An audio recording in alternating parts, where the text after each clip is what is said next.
9h moins 10 sur RTL. Bonjour Marc-Olivier Fogier. Bonjour Christophe, ça va? Votre invité ce matin? Notre invité aujourd'hui, c'est Didier Gustin, générique. Bonjour Didier Gustin. Bonjour Christophe, ça va?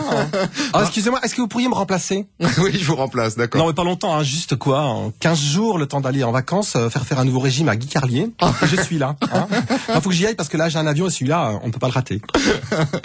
Bonjour Didier Gustin. Bonjour, vous allez bien? Marco est en vacances effectivement toute cette semaine et ça me fait très plaisir de vous recevoir. On pouvait pas vous rater parce qu'en ce moment, vous jouez au théâtre Caumartin une comédie qui s'appelle En chair et en os. Ouais. Et c'est pas un spectacle politique, alors que pour un imitateur, c'est pas béni en ce moment. On fait un spectacle politique et puis ça cartonne. Ben oui, écoutez, c'est un petit peu le hasard du calendrier, puisqu'avec avec Pascal Légitimus, on s'est dit tiens, on va écrire une comédie. Donc c'est en fait une pièce de théâtre avec où je joue 19 rôles et je fais aussi toute la bande son, c'est-à-dire toutes les chansons, c'est moi qui fais aussi toutes les chansons. Et donc on a passé 1 an et demi à écrire cette comédie. Donc il y a des imitations, mais aussi mais pas d'imitation politique. Non, absolument pas. Alors même que vous êtes considéré comme étant aujourd'hui un des meilleurs imitateurs de Jacques Chirac. Exactement. Et vous faites Chirac de quel âge à quel âge? Parce que vous avez toutes les voix de Jacques Chirac enregistrées. Eh bien, depuis ses débuts, quand il était secrétaire d'État, et puis quand il a fait la LPE, jusqu'à aujourd'hui. Ça, c'est la voix de quand il avait quel âge, ça? Ça, c'est de maintenant. Et la voix d'avant, de quand il était jeune, c'était? Elle était beaucoup plus serrée. Une voix beaucoup plus stricte, comme ça, hein. Carré. Ouais, carré. Puis après, il s'est détendu. Alors, je le signale au passage, vous venez de remporter, de partager en tout cas un César, le César du meilleur documentaire pour le film Dans la peau de Jacques Chirac de Karl Zéro, parce que toutes les voix de Chirac, c'est vous qui les faisiez. Exactement. Ouais. Alors c'est drôle parce que ça s'est fait complètement par hasard. On s'est rencontrés, Karl m'a demandé de faire la voix, et puis on s'est mis devant le micro et je leur ai dit, je pense qu'il faut absolument qu'on fasse quelque chose de confidentiel. C'est Jacques Chirac qui se confie. Donc voilà, et c'est Jacques Chirac qui regarde les images et qui se confie avec une voix un petit peu comme ça, et qu'on entende un peu les papiers autour, comme ça, que ça soit vivant, quoi. Mais vous avez travaillé ces différentes voix de Jacques Chirac au cours de sa carrière pendant longtemps, quoi. Oui, c'est ça. Enfin, c'est surtout la dernière qui m'a beaucoup intéressé pour être le plus proche de notre président aujourd'hui, quoi. Voilà. Alors, on va revenir à ce spectacle En chair et en os. Il montre que vous avez aujourd'hui un registre d'imitation qui est très très contemporain. Vous êtes probablement l'imitateur qui sait le plus imiter les gens d'aujourd'hui. C'était une volonté, être à la page en permanence. En fait, c'est pas ça. C'est que tous les nouveaux chanteurs, ce sont des chanteurs que moi j'écoute à la maison. Et en les écoutant à la maison, je les imitais. Et tout à coup, paf, ils deviennent connus. C'est-à-dire l'inverse, quoi. J'étais fan de Mathieu Chédid, de Cali, et puis tout à coup, paf, ils deviennent connus. Je me dis mais c'est génial, je peux les faire, quoi. Mais donc ça veut dire que pas un calcul. Ça veut dire que vous les aimez, ces chanteurs-là. Ouais, effectivement. Même si vous les brocardez un peu. Je crois qu'ils aiment bien chatouille bien, comme on dit. On peut avoir une idée. Donc vous avez dans votre registre, je sais pas, de Vincent Delerme, Benabar, Raphaël, Cali. Alors justement, pour vous ce matin, j'ai eu l'idée de mélanger, ça c'est juste pour vous, la nouvelle chanson française et la campagne présidentielle. D'accord? Alors pour commencer, honneur aux femmes, Vincent Delerme soutiendrait Ségolène Royal, c'est vrai, donc et le PS. Donc Vincent Delerme, je sais pas si c'est bien pour le PS.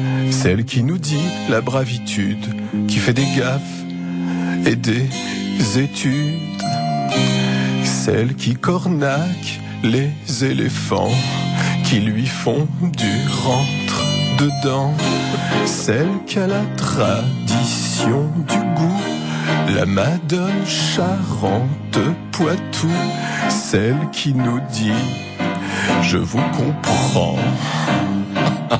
C'est chiant, Top. Quoi d'autre? J'ai aussi, si vous voulez. Alors j'en ai un autre. Ça va pas fort en ce moment pour les écolos. Noël, ma mère avait une petite mine ce matin. Il mélange les candidats. Nicolas Bérou, on a entendu.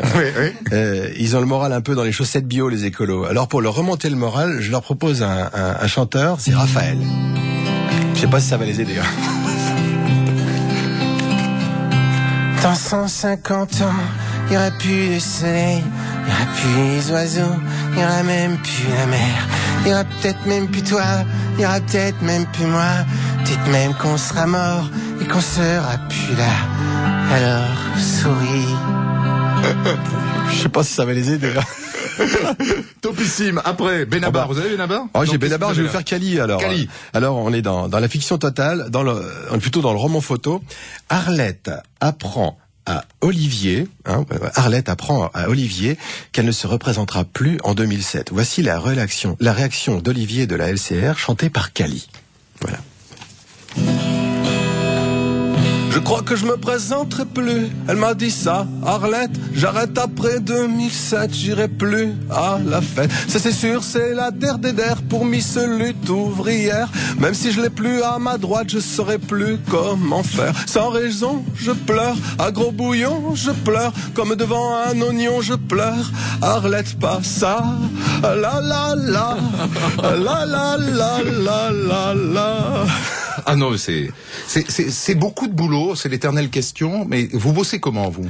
Oh, je bosse, je les écoute beaucoup en fait, et puis après je les enregistre et après je les réécoute. Et vous vous enregistrez? Oui, je m'enregistre moi, oui, pour avoir du recul, quoi. Ouais, ça c'est super important. Un petit dernier pour la route? José Bové ou Benabar? Oui, Benabar. Alors voilà, Benabar, c'est voilà. Alors Benabar, donc c'est voilà. Ah Benabar, ouais.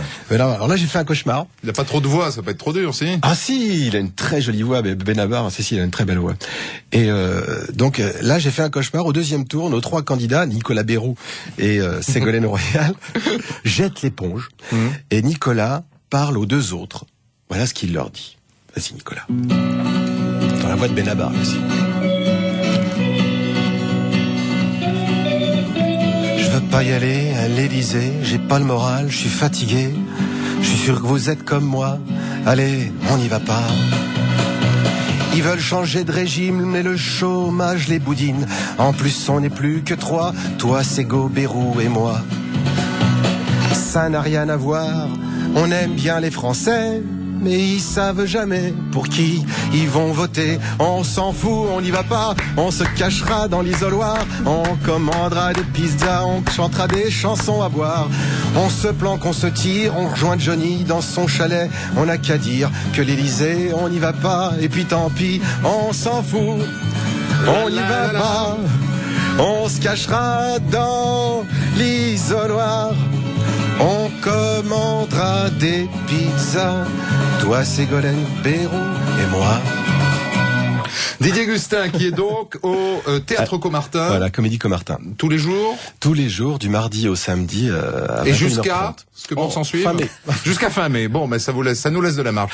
Merci Didier Gustin d'être passé ce matin et de nous avoir alors il faut expliquer aux auditeurs, vous êtes venu avec votre propre appareil à musique, vous avez une iPod, on peut dire la marque, avec son amplificateur et ça se fait à la main. J'amène tout comme ça. Vous réglez tout vous-même. Je fais tout moi-même.